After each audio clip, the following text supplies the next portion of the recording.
Hello to my amazing community. I'm so grateful to have you here today. Before we begin, let me know where you're watching from and what time it is. I love seeing our community grow across the world. It's truly inspiring. If today's story touches your heart, don't forget to like and subscribe so we can keep sharing more goodness together.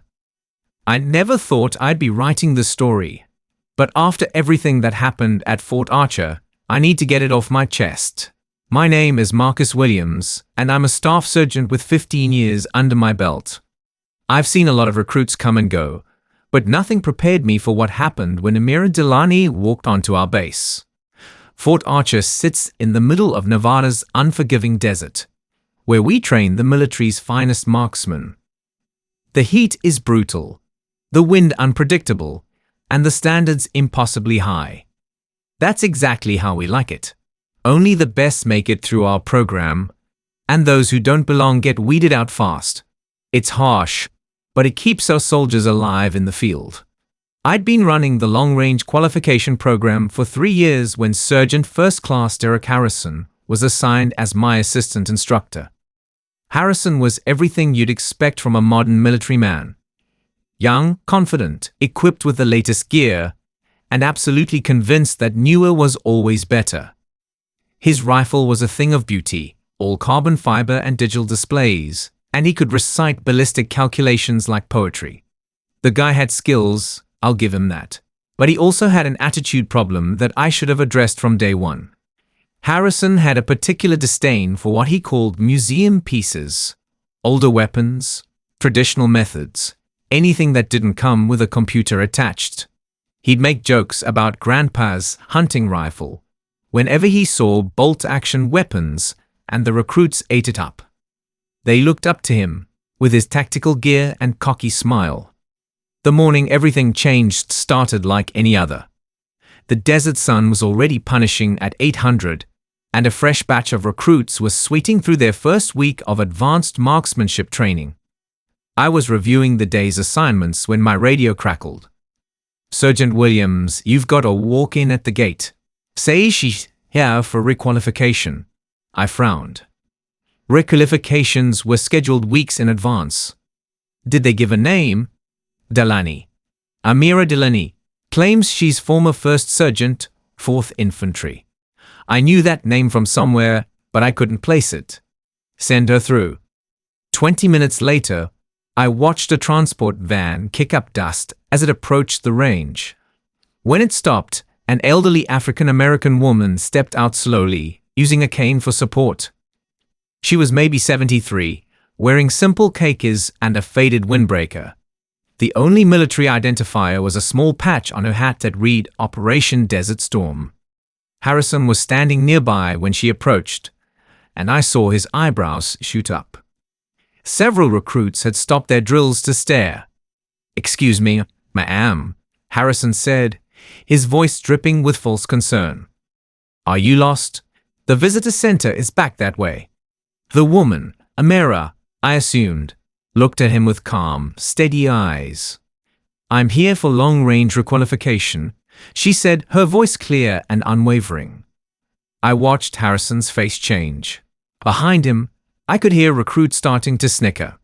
One whispered just loud enough for everyone to hear. "Grandma brought her hunting rifle." The laughter that followed made my stomach turn, but I didn't intervene. Not yet. I needed to understand what was happening first. Amira didn't flinch. She just kept walking toward my position, her limp barely slowing her down. When she reached my desk, she set down a manila folder. "Staff Sergeant Williams. I'm Amira Delani, retired First Sergeant, 4th Infantry. You should have my requalification request from last week." I opened the folder and found everything in order. Proper forms, medical clearance, command approval. But something about this whole situation felt wrong. Not the paperwork, which was perfect, but the atmosphere. The way Harrison was grinning. The way the recruits were looking at her like she was some kind of joke. As I processed her forms, I heard more whispers behind me. "Is this for real? What's next? Bring your grandmother to work day. Does Medicare cover range fees?" That should have been my first warning, but I was focused on protocol, on following procedures. I didn't see what was really happening until it was too late. The next morning, Amira arrived early for the wind compensation drills. I watched from the tower as she unpacked her equipment with methodical precision. Her rifle was indeed old, a bolt-action piece that probably dated back to the 1970s. But it was immaculately maintained, the wood polished to a warm glow, the metal free of rust. Harrison made sure everyone noticed. "Look what walked out of the Smithsonian," he announced to the gathered recruits, not bothering to lower his voice. "Does that thing even have rifling, or do we need to provide musket balls?" The laughter was louder this time, more confident. I should have shut it down immediately, but something held me back. Maybe it was curiosity. Maybe it was the assumption that if she couldn't handle some ribbing, she had no business on a military range. I was wrong, dead wrong. Amira sat up at the far end of the line, away from the others. No one offered to help her, and she didn't ask. She laid out her mat, assembled her kit, and began what looked like a ritual, checking her scope, testing her sling tension, observing the wind patterns. "She's taking longer than my grandmother getting ready for church," one recruit called out. "Probably trying to remember which end the bullet comes out of," added another. Harrison was eating it up, grinning like this was the best entertainment he'd had all week. He caught my eye and shrugged, as if to say, "What did you expect?" When the first drill began, things got worse. Every time Amira took a moment to adjust her position or read the wind, someone made a show of it. Fake yawning, tapping their watches, making jokes about nap time. The mocking wasn't subtle anymore. It was a full performance, with Harrison as the star and the recruits as his eager audience. But here's what they missed. While they were busy being comedians, Amira was working. I watched her through my binoculars as she made 3 precise shots at the 500-yard target. Each one landed within a 2-inch group. Clean.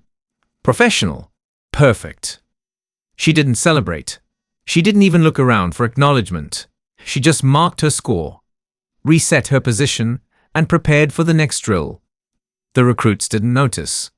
They were too busy laughing at her age, her equipment, her deliberate pace.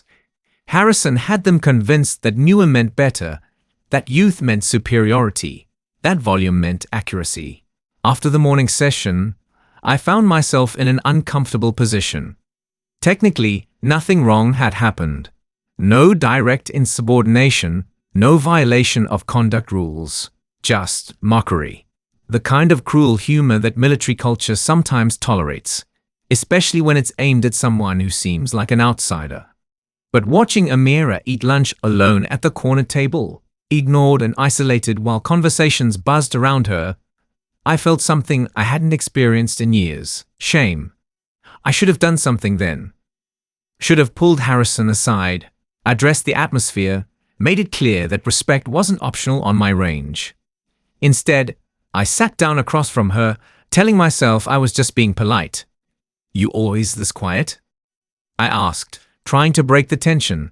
She looked up from her tray, and I saw something in her eyes that I hadn't expected. Not hurt, not anger, but a kind of weary patience. "You don't win fights by talking," she said simply. That answer stuck with me longer than it should have.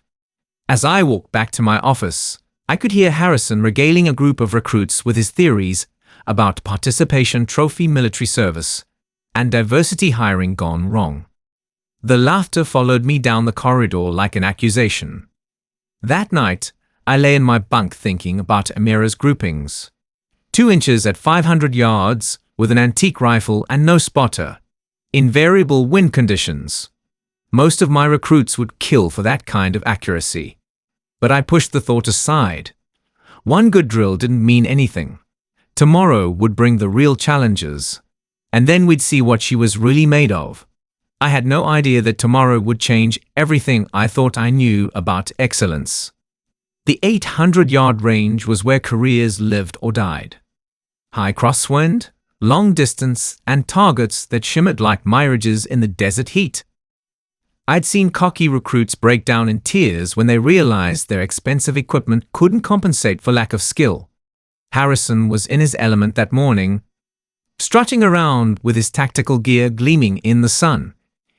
He'd positioned himself as the unofficial commentator for what he was already calling Grandma's Last Stand. $20 says she can't even see the target from here, he announced to anyone within earshot. I'll take that bet, said Rodriguez, one of the newer recruits. 50 says she hits the backstop instead of the target. The betting pool grew, with increasingly cruel wagers about everything from her ability to work the bolt to whether she'd need help getting back up from the prone position. Harrison encouraged it all, treating Amira's presence like some kind of sideshow. What made it worse was how systematic it had become. They developed little routines, fake stretching when she took time to adjust her position, stage whispers about senior moments, exaggerated mimicry of her careful movements. It was bullying, pure and simple, and I was letting it happen. Amira absorbed it all with the same quiet dignity she'd shown from day one. She set up her position, checked her equipment, and waited for her turn like a professional. But I noticed she'd started arriving later and leaving earlier, minimizing her exposure to the harassment. That should have been my wake-up call. Instead, I told myself she was just being strategic. Harrison went first, of course. His modern rifle was a marvel of engineering, computer-assisted calculations, wind sensors, high-end optics that cost more than most cars.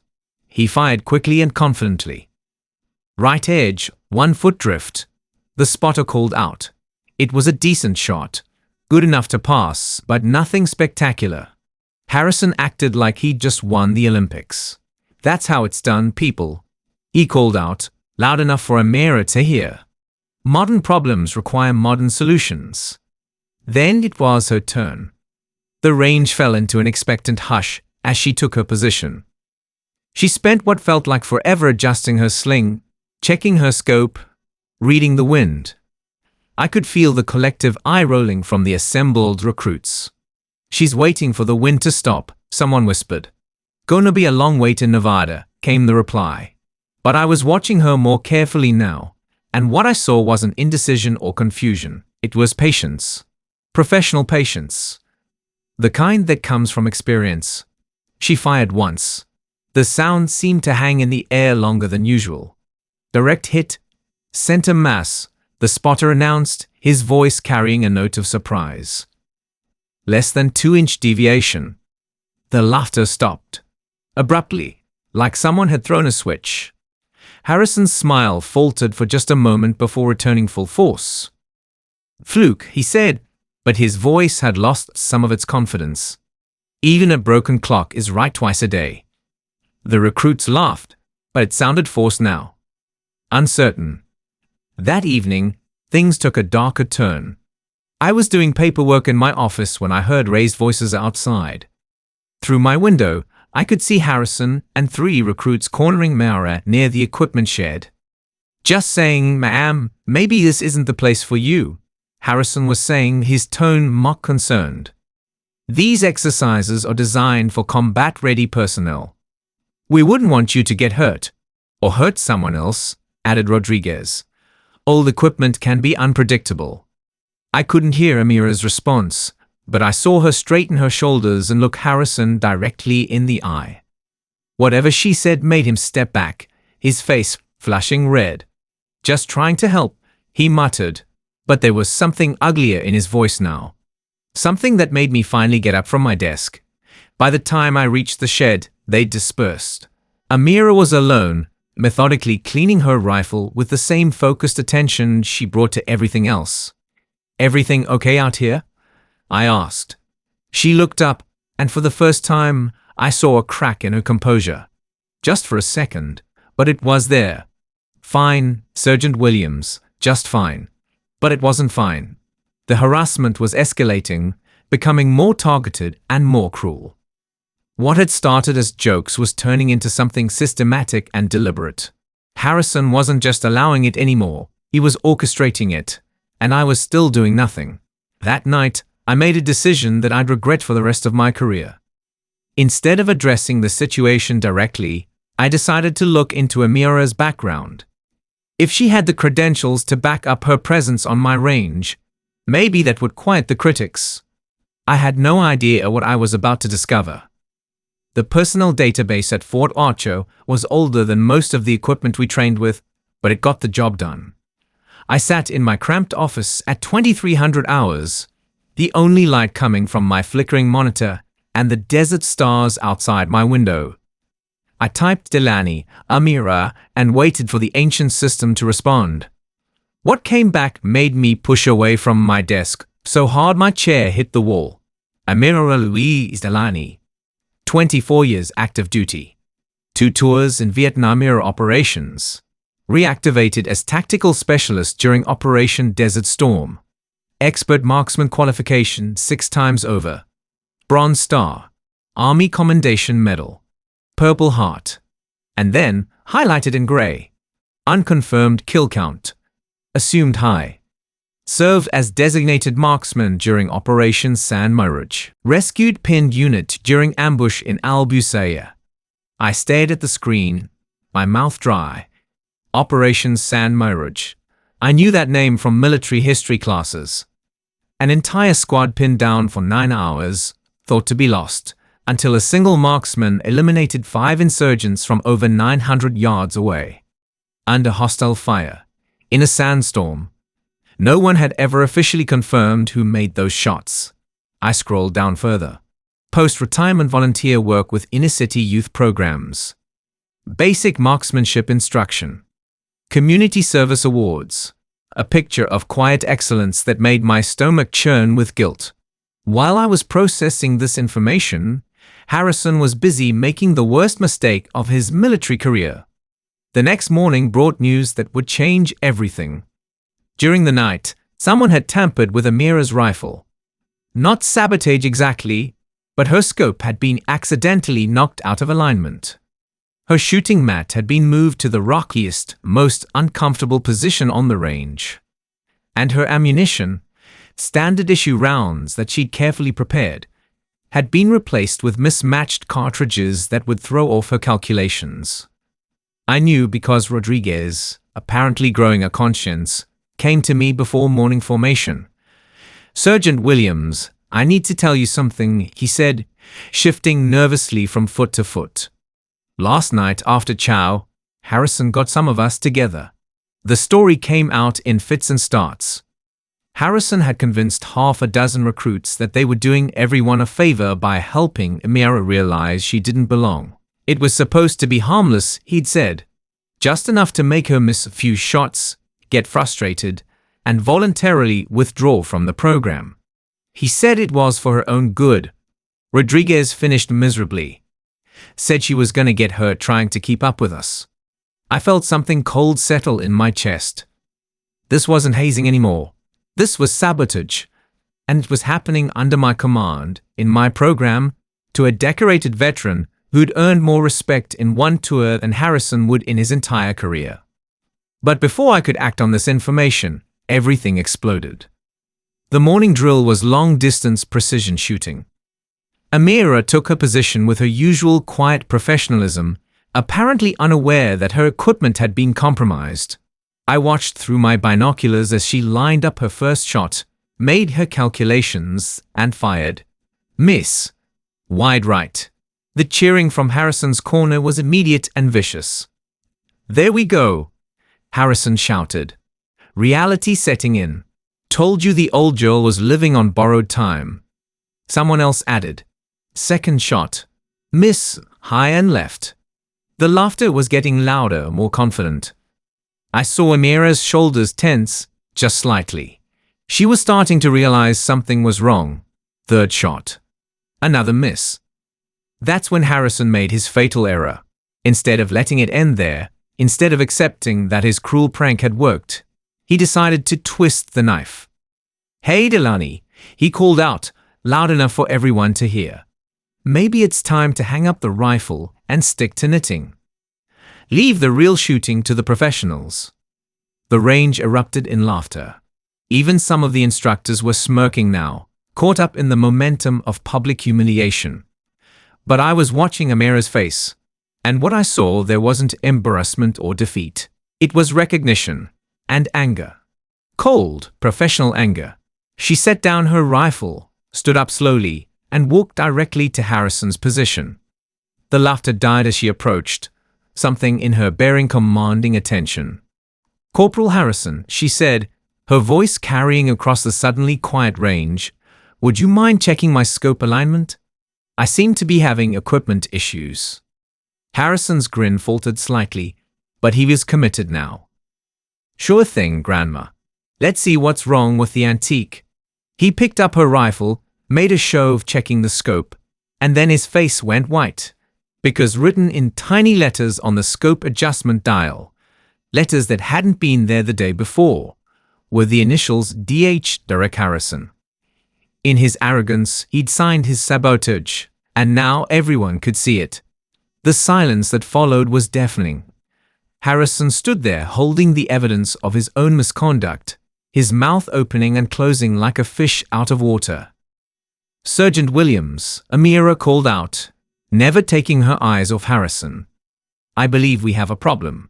The confrontation that followed was swift and brutal.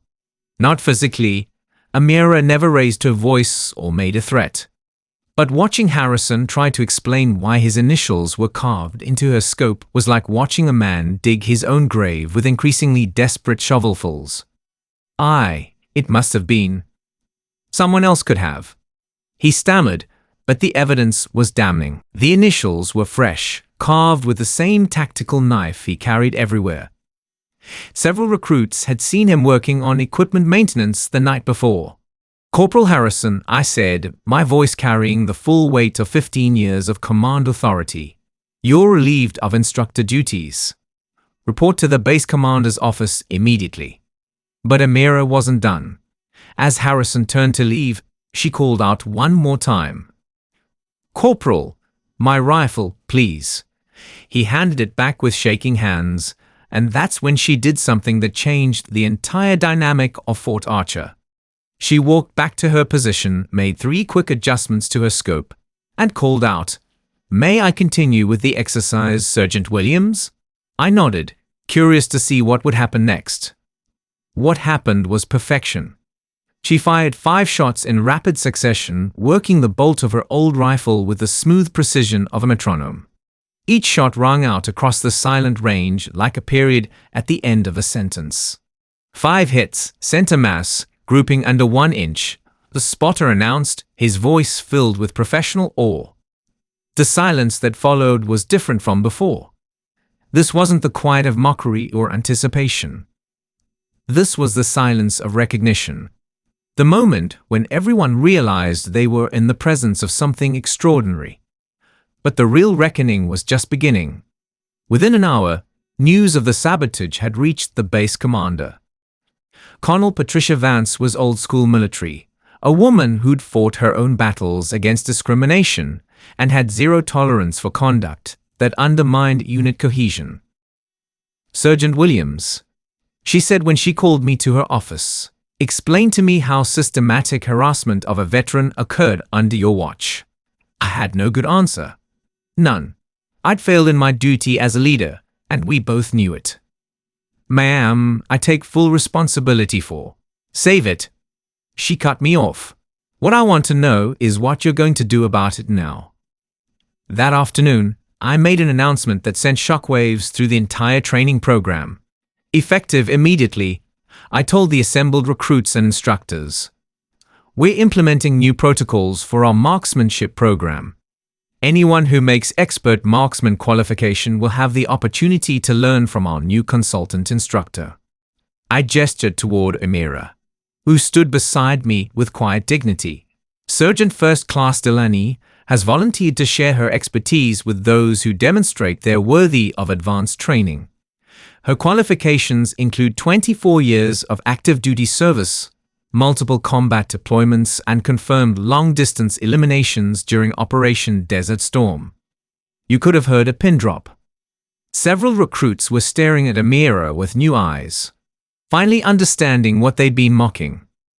"For those who prefer to focus on equipment over skill," I continued, looking directly at Harrison's supporters, "you're welcome to continue with standard training. But if you want to learn from one of the finest marksmen ever to serve this country, you'll treat Sergeant Delaney with the respect she's earned. Harrison himself was already gone, transferred to a desk job, pending a full investigation. But his influence lingered in the attitudes of some recruits who still believed their modern equipment made them superior. They were about to learn otherwise. That evening, Rodriguez approached me near the armory. "Sergeant Williams, sir, about what happened." "What about it, Rodriguez?" "I want to apologize. To her, I mean, and I want to learn. Really learn. Not just how to use the equipment, but how to really shoot." He wasn't alone. Over the next few days, a steady stream of recruits came forward. Some to apologize. Some to request transfer to Amira's advanced program. And some just to understand how they'd been so wrong about what they'd witnessed. But not everyone was ready to accept the new reality. A core group of Harrison's most devoted followers still believed that technology trumped experience, that youth meant superiority, that respect had to be earned by their standards rather than military standards. They were about to get a lesson in what real expertise looked like. The transformation of Fort Archer's training program began quietly. It'd move with the inexorable force of an avalanche. Word spread through military channels about the consultant instructor who could outshoot anyone with equipment older than most recruits' service records. Within a week, we had visitors. Senior officers from other bases, competitive shooters, even some civilian contractors who'd heard rumors about impossible shots being made with impossible equipment. They all wanted to see if the stories were true. Amira handled the attention with the same quiet professionalism she brought to everything else. She didn't seek the spotlight, didn't make grand pronouncements about her methods. She simply showed up every day, set up her old rifle, and demonstrated what mastery looked like. But the real change was happening among the recruits. Rodriguez had become something of an evangelist for Amira's methods. After spending just 3 days learning wind reading and breath control from her, his accuracy had improved by 30%. Other recruits began to notice. "She doesn't just teach you to shoot," Rodriguez explained to anyone who would listen. "She teaches you to understand shooting. Like, the rifle isn't separate from you, it's an extension of your body and mind." The traditional instructors were taking notice too. Lieutenant Sarah Mitchell, our optics specialist, started incorporating some of Amira's techniques into her standard curriculum. "I've been teaching scope adjustment for 5 years," she told me after observing one of Amira's sessions. "But I never really understood why some shooters just seem to know where their shots will go. She has this intuitive understanding of ballistics that you can't get from a manual." Meanwhile, the remaining Harrison loyalists were growing increasingly isolated. Led by Corporal Jake Brennan, Harrison's former second-in-command, they'd formed what I can only describe as a resistance movement within the training program. "This is all political correctness gone mad," Brennan complained loudly in the mess hall one evening. "One lucky shot doesn't make someone an expert. We're abandoning proven modern methods for nostalgia." His core group of supporters nodded along, but I noticed their audience was shrinking daily. Recruits who'd initially bought into the newer is better philosophy were quietly switching sides as Amira's results spoke for themselves. The breaking point came during a demonstration that was supposed to be routine. A group of visiting officers from Fort Benning had requested a capabilities demonstration, standard protocol. Show off our best equipment, best shooters, best techniques. A chance to showcase Fort Archer's training excellence. Colonel Vance had specifically requested that both traditional and alternative methods be demonstrated. She wanted the visitors to see the full range of capabilities we were developing. Brennan saw this as his chance to prove that modern methods were superior. He volunteered to represent the traditional approach, bringing out the most advanced rifle system we had. A $15,000 precision instrument with every technological advantage imaginable. Amira, representing her alternative approach, brought her usual setup. The bolt-action rifle that most of the visitors initially mistook for a museum piece. The challenge was set at 1,000 yards. the outer limits of what most marksmen could reliably achieve. Variable wind conditions, afternoon heat shimmer, and targets barely visible to the naked eye. Brennan went first. His high-tech rifle was truly impressive, calculating wind speed, barometric pressure, and trajectory with computer precision. He took his time, made multiple adjustments, and fired with confidence. His shot hit 6 inches left of center. A respectable showing by any standard. "Outstanding work, Corporal," said the lead visitor, a full colonel from Fort Benning. That's exactly the kind of precision we expect from modern training methods. Then it was Amira's turn. She set up with her usual deliberate care. But I noticed something different in her preparation this time. There was an intensity, a focus that seemed to deepen the silence around her. She spent longer than usual reading the wind, checking and rechecking her sight picture.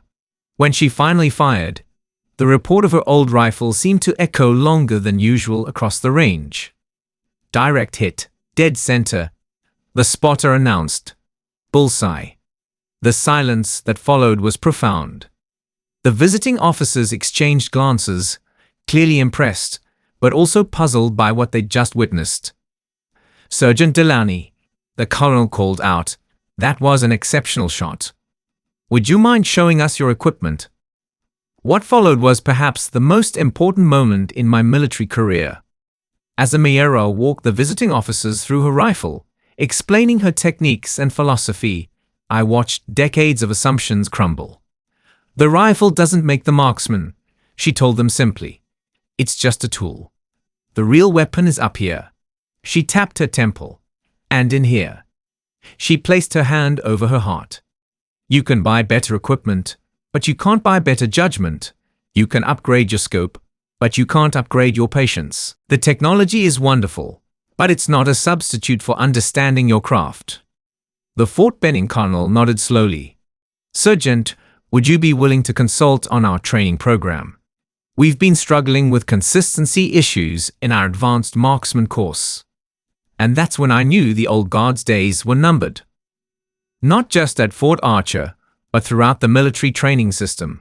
The final confrontation came during what should have been a routine qualification exercise. 3 weeks after the Fort Benning demonstration, Brennan and his remaining supporters had grown desperate. Their influence was evaporating as more recruits gravitated toward Amira's methods, and their complaints about lowered standards were falling on deaf ears. That's when Brennan made the mistake that ended his career. The exercise was called the Final Mile, a single shot at 1,200 yards, the ultimate test of a marksman's skill. Hit the target and you graduated with honors. Miss it and you repeated the entire program. It was also, traditionally, the moment when the weak were separated from the strong, when natural talent and expensive equipment combined to produce military excellence. Brennan had planned what he thought was a foolproof demonstration of superiority. He'd spent weeks preparing, fine-tuning his equipment, studying weather patterns, calculating every variable. He was confident that his modern methods would finally expose Amira's lucky shots for what he believed they really were. What he hadn't counted on was Colonel Vance's decision to make this an official demonstration for a group of Pentagon observers who were evaluating training methodologies across all branches. The stakes couldn't have been higher. The results would influence military training policy for years to come. Brennan went first, bringing out the most advanced rifle system Fort Archer had ever seen.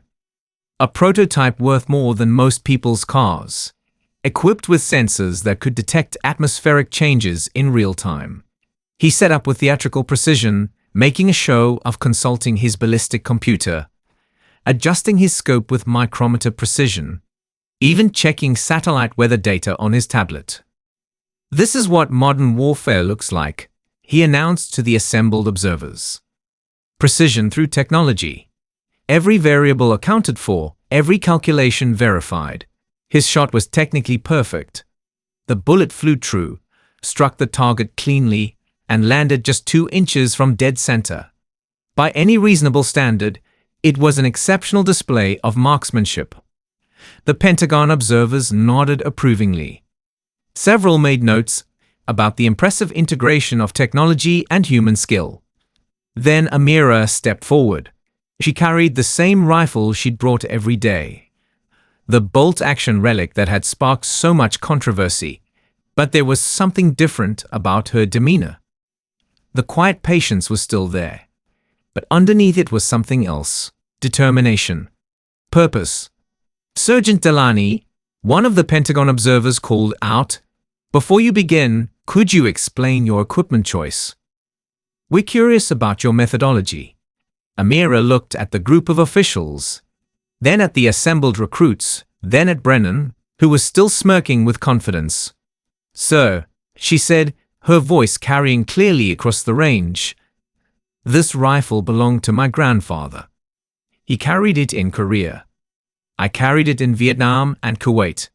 It's been cleaned after every use, maintained by 3 generations of my family, and has never failed when it mattered." She gestured toward Brennan's high-tech setup. "That equipment is impressive, expensive, capable of calculations I could never do in my head. But when the computers fail, when the batteries die, when the satellites go dark, what do you have left?" She held up her rifle. "This, and everything you've learned about reading wind, understanding trajectory, and making the shot that counts." The setup that followed was vintage Amira, methodical, unhurried, professional. She checked her scope, adjusted her sling, and settled into a firing position that looked like it had been carved from stone. But then she did something I'd never seen before. She closed her eyes, took 3 deep breaths, and seemed to center herself in a way that transcended mere physical preparation. When she opened her eyes, she was completely still. Not the stillness of tension, but the stillness of absolute focus. The wind was gusting unpredictably, swirling around the range in patterns that defied calculation. The target shimmered in the afternoon heat like a mirage. At 1,200 yards, it was barely a speck against the backdrop of desert hills. Amira waited and waited. The silence stretched so long that some observers began to shift nervously. Then, in a moment of perfect calm between wind gusts, she fired. The report of her rifle seemed to hang in the air forever. Everyone strained to see the target, impossible to resolve with the naked eye at that distance. The spotter's voice, when it came, was filled with professional awe. Dead center. Perfect bullseye. Best shot of the day. But Amira wasn't done.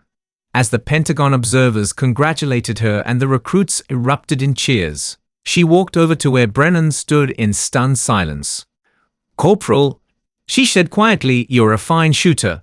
Your equipment is impressive, your technique is solid, and your knowledge of ballistics is excellent. But you've forgotten something important." Brennan, his face red with embarrassment and anger, snapped back. "What's that, Sergeant?" "Respect," she said simply. "For the craft, for your fellow soldiers, and for the responsibility that comes with the skill. The rifle is just a tool. The real weapon is the person behind it. And that person's character matters more than their equipment." The silence that followed was absolute. Even the wind seemed to pause, as if the desert itself was listening. One of the Pentagon observers, a general I didn't recognize, stepped forward. "Sergeant Delany, we've been looking for someone to head up a new training initiative. Someone who understands both traditional methods and modern applications. Would you be interested in staying active in an advisory capacity?" And that's when everyone realized that what had started as mockery had become transformation. Not just for the training program, but for everyone who'd witnessed it. 6 months later, Fort Archer looked like a completely different place. The Delany method had become standard curriculum not just at our base, but at training facilities across the country. Military marksman schools were integrating traditional techniques with modern technology, creating a more complete approach to precision shooting. Amira had accepted the Pentagon's offer, taking on a role as senior marksmanship consultant with the authority to reform training programs military-wide. Her first official act was establishing a mentorship program pairing experienced veterans with new recruits. Not just for technical training, but for character development. Marksmanship is about more than hitting targets, she explained in her first official policy memo. It's about discipline, patience, respect for the weapon, and understanding the weight of responsibility that comes with precision. These qualities must be taught by example, not just instruction. The changes weren't just institutional, they were personal. Rodriguez had become one of our finest instructors, specializing in what we called integrated marksmanship, combining traditional observation skills with modern technology. He often spoke about the day Amira taught him that the best computer is the one between your ears. Lieutenant Mitchell had been promoted and transferred to develop training materials based on Amira's methods. Her new manual, Fundamentals Before Technology, became required reading at officer candidate schools. Even some of Harrison's former supporters had come around. 3 of them specifically requested assignment to Amira's advanced program, ready to learn from someone they'd once mocked. But not everyone embraced the changes. Brennan had been transferred to a logistics position after his public humiliation, but his bitterness ran deep. He spent months filing complaints about outdated methods and reverse discrimination against modern techniques. His reports went nowhere. The results spoke too loudly for bureaucracy to ignore. His final act of defiance came during a surprise inspection by the Army Chief of Staff. Brennan had apparently convinced himself that if he could demonstrate the superiority of high-tech equipment to the highest levels of command, he could reverse the changes at Fort Archer. He was wrong. The inspection included a demonstration of training methods, with Brennan representing traditional modern approaches and Amira demonstrating her integrated technique. The challenge was set at 1,500 yards, an extreme distance that pushed the limits of both equipment and skill. Brennan brought out every piece of advanced technology he could requisition. His setup looked like something from a science fiction movie. Computers calculating atmospheric conditions, sensors measuring microscopic changes in wind speed, a rifle that cost more than most people's annual salary. Amira brought her grandfather's rifle. The Army Chief of Staff, General Margaret Santos, watched the preparations with interest. She was known for her practical approach to military efficiency, less concerned with appearances than with results. Corporal Brennan, she said as he made his final adjustments, explain your methodology. Brennan launched into a detailed explanation of his technological approach, describing each piece of equipment and its contribution to accuracy. His presentation was polished, professional, and utterly confident. And Sergeant Delaney? The general asked. Amira's response was characteristically brief. I watch, I listen, I shoot. The demonstration itself was almost anticlimactic. Brennan's high-tech approach produced a shot that missed the target entirely. His calculations had been perfect, but a micro-gust of wind at the last second had thrown off his trajectory. Amira waited 15 minutes for the right conditions, then placed her shot dead center. General Santos's evaluation was succinct. The military needs soldiers who can adapt, improvise, and succeed under any conditions. Technology is a tool, not a crutch. Sergeant Delaney's approach develops both technical skill and judgment. That's what wins wars. Brennan was reassigned to a training position in Alaska. His career effectively over. But the real vindication came a year later, when news reached us about a hostage rescue operation in Syria. A team of Rangers had been pinned down by sniper fire, unable to advance or retreat. The situation looked hopeless until their designated marksman, a Fort Archer graduate trained in Amira's methods, eliminated 3 enemy positions with an old bolt-action rifle after his modern equipment was damaged by shrapnel. The after-action report specifically mentioned that the successful shots were made using traditional observation and compensation techniques when electronic aids were unavailable. The soldier who made those shots was Rodriguez. I received a letter from him a month later. Sergeant Williams, I wanted you to know that everything Sergeant Delaney taught us about reading conditions and trusting our training saved lives out here. When the fancy equipment failed, we fell back on the fundamentals she drilled into us. The guys I served with are alive because an old lady with an antique rifle taught us that wisdom beats technology every time. Today, 3 years later, Fort Archer is considered the premier marksmanship training facility in the U.S. military. We have a waiting list of officers who want to attend Amira's advanced courses, and our graduates are sought after for special operations assignments. The old bolt-action rifle sits in a place of honor in our headquarters building, next to a plaque that reads, "Presented by SSG Amira El-Delani," in recognition that excellence has no expiration date. Amira herself, now 76, still teaches 3 days a week. She moves a little slower, needs reading glasses for her ballistic charts, but her groups are still tighter than most soldiers half her age can manage. The recruits who train under her carry forward not just technical skills, but an understanding that respect is earned through character, that wisdom comes from experience, and that the greatest weapon any soldier possesses is the discipline to use their tools with precision and purpose.